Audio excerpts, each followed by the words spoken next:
Always trust.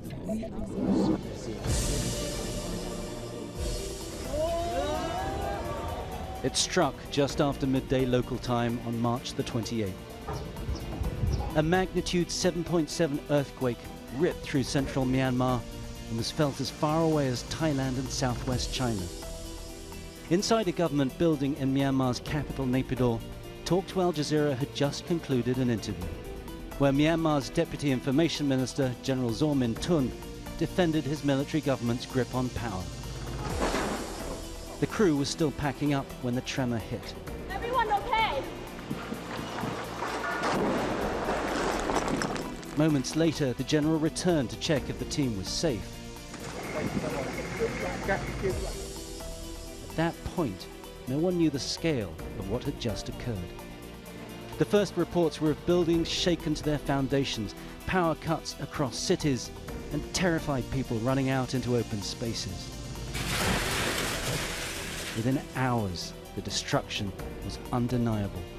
Entire villages flattened, hospitals overwhelmed, and more than 3,000 lives lost in a country already reeling from war, displacement, and political turmoil.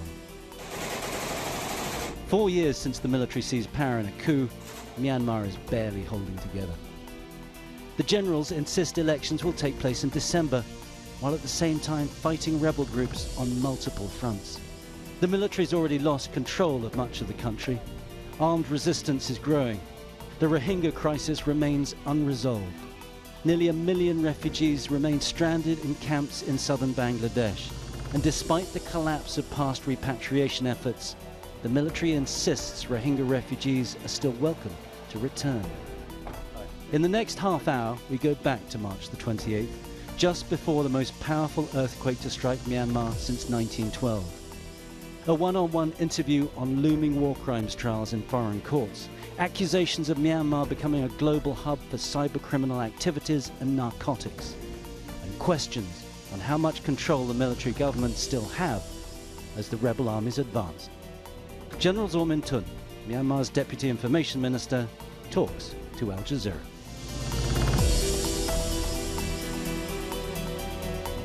Thank you very much for speaking to us today, Vice Minister Zaw. If I could start by asking you about the elections. We heard from Senior General Min Aung Hlaing that they would take place in December. Of course, it's something that many people have been looking at since the military coup of 2021. Does this mean that you now feel that you've achieved your goals? The main thing I want to say first is that in 2021, the military took over because of the electoral fraud committed by the ruling party, the NLD, in the 2020 election. So our responsibility is that since the military has taken on their state responsibility, the main duty we have to carry out is to hold a multi-party democratic general election again in accordance with the 2008 constitution. So in order to do that, our constitution allows only 2 years.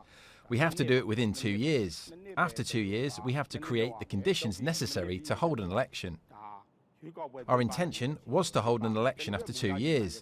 However, during that time, acts of violence occurred. There was an instability in different regions. That is why it has been delayed until now. Now to the question you asked, whether it's now the time or target to hold an election, I would say that the basic data needed to hold the election is now complete. Speaking of data, the first thing is that we need to compile voter lists. In order to compile voter lists, we conducted a census in 2024.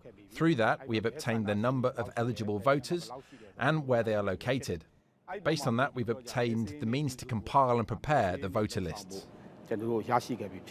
You mentioned the question of stability there, and when we spoke to you 2 years ago in 2023, you said that elections were not possible because you didn't control enough of the country.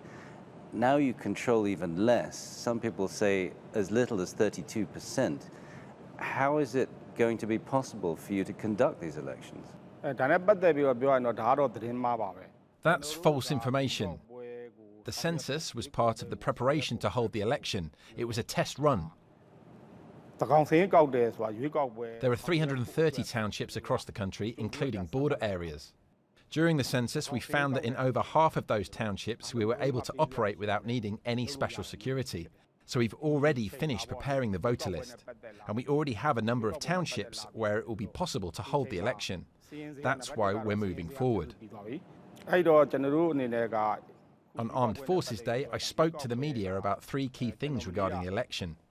I would like to say 3 things to hold the election. First, the timing. Second, the format of the election. Third, the electoral system we'll use. The election will be held between the last week of December 2025 and the second week of January 2026.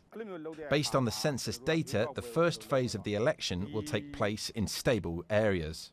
In unstable areas, or those needing additional security, it will be held in a second phase. It will all happen within that time frame. That's the timing of the election. Now, about the electoral system, we'll be electing representatives to 3 different legislative bodies.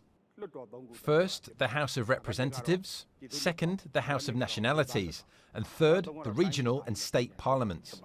For the House of Representatives, each township will elect 1 representative. This will be under a first-past-the-post system. Whoever gets the most votes wins the seat. The House of Nationalities will be elected using a proportional representation system.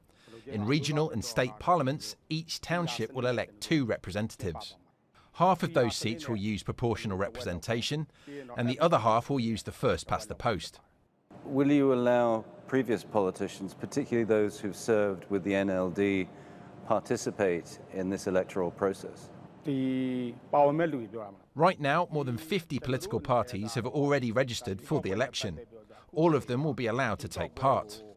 And any role for Aung San Suu Kyi? Regarding the NLD, I'll be completely transparent. There are already laws in place concerning political party registration. So there are only 2 options. First, existing parties must reapply for registration. Second, new parties can apply to form and register. We gave enough time for all parties to register. But the NLD didn't register during the registration period. Why didn't they register? Most of their MPs elected in 2020 didn't go into hiding. They didn't run into the jungle. As I've said many times, most of them are all still living in Myanmar. That actually brings me on to another issue, also mentioned by General Min Aung Hlaing. He talked about the ethnic armies, the PDFs.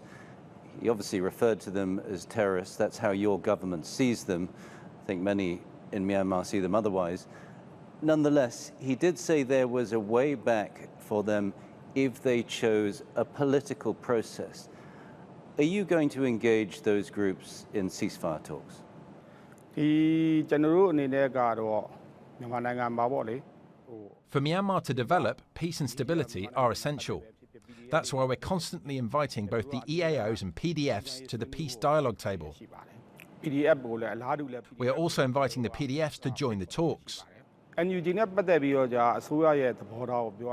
for the NUG, the government's view is that the NUG created and supports the PDFs, which are committing acts of terrorism. So what we're asking from the NUG is simple. If they want to talk with the government, they must officially renounce all violence and terrorist acts. Once they publicly declare that, we're ready to engage in dialogue. I understand you see the NUG and the PDF as a terrorist organization. Again, I think many people in Myanmar would disagree. Nonetheless, what you're talking about is trying to find a space for peace and stability inside Myanmar.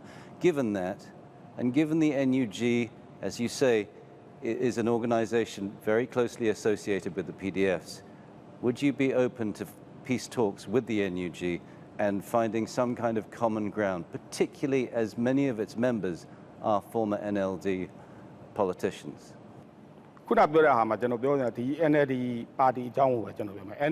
Some members who stayed behind in the country tried to register a party. They even went to ask Daw Aung San Suu Kyi for permission. Well, let's move on from the NLD and the NUG, because they represent one group. But the ethnic armies also are a very significant group now, far more significant